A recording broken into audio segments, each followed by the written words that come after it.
a friend of mine, Connor Tomlinson, posted on X recently, only the other day, about the upcoming 26th of October rally and the counter-protesters, where he received, through the letterbox from a family member, that the government-funded National Education Union are encouraging teachers to protest alongside the Socialist Workers' Party and stand up to racism at the event.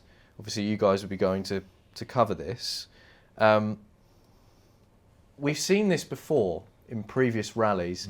How have you guys seen it? I think you guys know a lot about these groups, a lot more, because they go after you all I'm the guessing. time. Oh, well, put it this way: this hotel has received emails booking us into the spa because accidentally I put a picture up, and in the far distance there's a circle and it said the name or whatever, and then they've been emailing the hotel, so they are all over us all the time and everything that we do. Yeah. And in Wales it's different because England is not so bad. Until you get these demos. But in Wales, they're out every weekend. You get the communists standing next to the socialists, standing next to the Trotskys. All hate each other, but all hate us just as much. More. Yeah. So they do despise us. But the problem is with these groups is the funding, first of all. There's been people, for example, who were protesting at the Stradey Park Hotel against it being used as a migrant hotel, that were receiving emails from their union asking them to go and protest against themselves. Yeah. Really. So, and people weren't aware that the union was getting their money from them, and that what they were doing with their money is funding people like Stand Up to Racism. Yeah. And look how many unions are involved. Yeah. You said the interesting thing, if you Google if you Google the demo just now, Tommy Robinson, demo October, it goes Communist Party, Hate Not Hope, Stand Up to Racism, Union, and it goes all the way down. And the thing about it, I was a facilities manager when I left the MOD into the NHS. And I had to give rooms that you and I paid for to the unions. So you had facilities time for union shop stewards, and that could be, there was 6 shop stewards, 2 had full-time jobs, but they were being paid at the grade for the NHS to do union work. So it goes more than just the union dues that are taken off the individual. Taxpayers fund the office, they fund the facilities time. And so two officers, 37.5 hours each. So, you're talking of a lot of hours a month for them to do union business that's funded by the taxpayer, and that should be taken out. They should not be able to do that, because what they're doing there is politicising an event. Yeah, I was going to say, how does it make you feel that the government is essentially using public funds to advocate for, to be openly against this particular event? Of course, you're going to get counter protests at every event. That's just normal.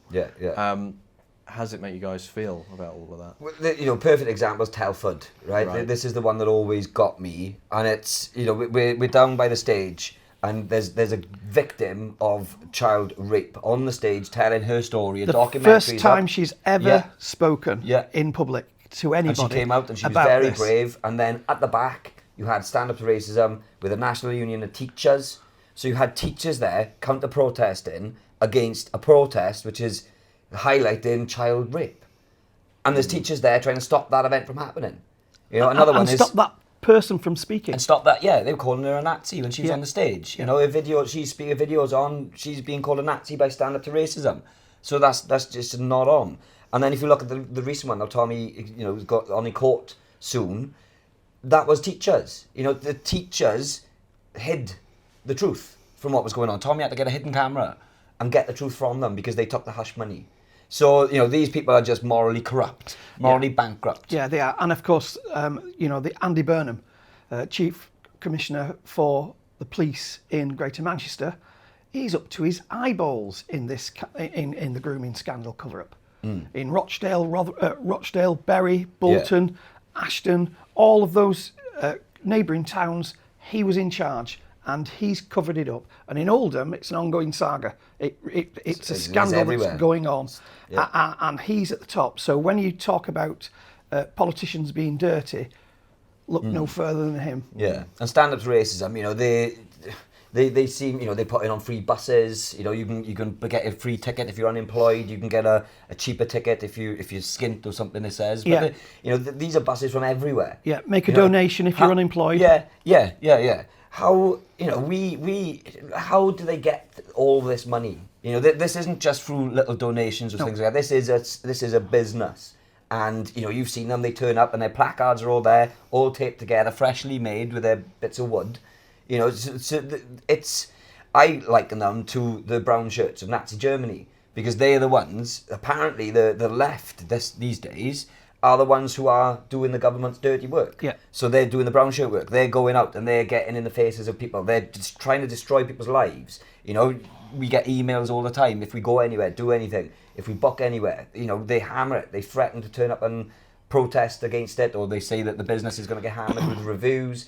So, you know, these people are a danger, you know, a real danger to society. And what they're communists at the end of the day. What they want is full control by the state, and they will do the dirty work that the politicians can't, which is why the politicians don't do nothing about it, because they want them to be successful, because then it makes the politicians get what they want. And the same, you know, the same state players and actors. I turned up very early for the Palestine, Hamas terrorist, Hezbollah terrorist marches that went weekly through London, and the van turned up, and all brand new boards came out of the back of the van. They were propped up all around Marble Arch so that people could just pick them up and go. Loads of stalls selling books with Nazi swastikas on, with Bibi, the Prime Minister of Israel, with the Star of David and a swastika on it as well. All of that stuff, and the police let it go on. And that's what we're up against. It's not just these wackies, you know, the liberal left teachers. It's the state. Yeah. The state is involved, and that's why in 2019 MI5 said that there were upwards of 45,000 jihadis in the United Kingdom, but that they could not keep tabs on them. They can't keep tabs on them. It takes a lot of men to keep a tab on one person 24 hours a day for a week. They can't do it. Do you think, honestly, it's gone up or down from 2019 with 45,000 to having a year-long rallies in central London? I've been told that figure now is 80 to 90,000 jihadists in the United Kingdom. And Nigel Farage says he won't deport. Well, guess what? I would, and I will. Yeah. And I think, you know, you're absolutely on the money, because what are they trying to stop, really? You know, what's Tommy putting out there? So people who are literally handed around like, you know, a box of Quality Streets to Pakistani grooming gangs, they're trying to stop that story coming out. So they're not these, you know, the lovely jubbly people that they make out to be, the happy clappy brigade. They're very, it's sinister what they're up to.